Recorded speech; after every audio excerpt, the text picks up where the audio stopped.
प्रदेश में शिक्षा मित्रों के लिए अब बहुत सारी खुशखबरियां निकलकर सामने आने वाली हैं। जहां तक अभी महज उन्हें आश्वासन पे आश्वासन दिया जाता था, अब वहीं पे ऐसा कहा जा रहा है कि उपचुनाव के तुरंत बाद समस्याओं का हल कर दिया जाएगा। वैसे शिक्षा मित्र काफी ज्यादा परेशान है, क्योंकि जो दूसरे का भविष्य को उज्जवल करते हैं उन्हीं का भविष्य अब अंधकारमय हो गया है। महज 10,000 रुपए में बहुत ही मुश्किल से अपने जीवन का यापन कर रहे हैं। ऐसे में बच्चों की पढ़ाई के साथ साथ बूढ़े माँ बाप की दवाई का भी पैसा इनके पास नहीं हो पा रहा है। इस वजह से ये शिक्षा मित्र लंबे समय से काफी ज्यादा परेशान है। लंबा संघर्ष किया इन शिक्षा मित्रों ने, लेकिन अब एक उम्मीद नजर आ रही है कि बहुत जल्दी शिक्षा मित्रों की सभी समस्याएं हल कर दी जाएंगी, क्योंकि 19 तारीख को कोर्ट में भी सुनवाई है। उसके बाद फिर 23 नवंबर के बाद मुख्यमंत्री योगी आदित्यनाथ भी कुछ अच्छा कुछ सुखद करने वाले इन शिक्षा मित्रों के लिए। साथ ही ये भी देखने को मिला कि जो शिक्षा मित्र हैं वो काफी ज्यादा परेशान है, लेकिन अब उन्हें ये कहना है साफ तौर पे, लेकिन अगर अब भी मुख्यमंत्री योगी आदित्यनाथ उनकी समस्याओं का हल नहीं करते तो 2027 में इसका खामियाजा सरकार को भुगतना पड़ सकता है। ज्यादा जानकारी देते हुए इस विषय पर अवधेश तिवारी जी, जिला मीडिया प्रभारी, ने क्या कुछ कहा, आप भी सुनिए। अवधेश जी, आपका हमारे चैनल अटल टीवी पे बहुत बहुत स्वागत है।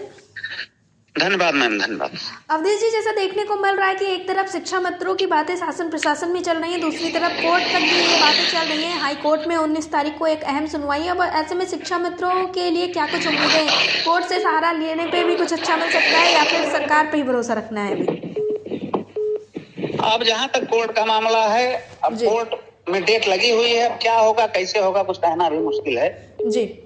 फिलहाल जो इसके पहले जनवरी में जजमेंट आया था उस हिसाब से हम लोगों के पक्ष में ही था, लेकिन अब सरकार को पालन करना है। अब इनको उसका पालन करना चाहिए जी। जहाँ पर फायदा वाली बात है वहाँ पर लागू नहीं करते हैं किसी भी आदेश को जी। लेकिन अवधेश जी, इस बार तो यही देखने को मिल रहा है कि शासन प्रशासन में शिक्षा मित्रों के मुद्दों को लेकर काफी ज्यादा सकारात्मक नजर आ रही है।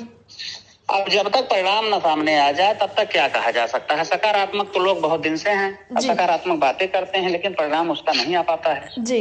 जैसा कि हाल ही में अभी शिक्षा मित्रों के जो पदाधिकारी हैं संगठन के, उन्होंने मुलाकात की थी मुख्यमंत्री योगी आदित्यनाथ से मुरादाबाद में। तो वहाँ भी मुख्यमंत्री योगी आदित्यनाथ ने यही कहा था कि उपचुनाव के बाद समस्याओं का हल कर दिया जाएगा। जब से प्रदेश संगठन मुख्यमंत्री जी से मुलाकात किया है जी, तो वहां पर भी मुख्यमंत्री जी ने जो है आश्वासन दिया कि आप लोग उपचुनाव हो जाने दीजिए। उसके बाद जो आप अभी बता रहे हैं मुरादाबाद में जी, वहां भी इस प्रकार का आश्वासन मिला। तो इसीलिए संगठन पूरा जो है शांति व्यवस्था बनाए हुए है जी। भाई प्रदेश के मुखिया हैं जी, अब उन्हीं के हिसाब से सारा काम होना है, तो विश्वास किया जाना चाहिए। हम लोग विश्वास कर भी रहे हैं कि चलिए ठीक है, आज 17 तारीख हो गई है जी।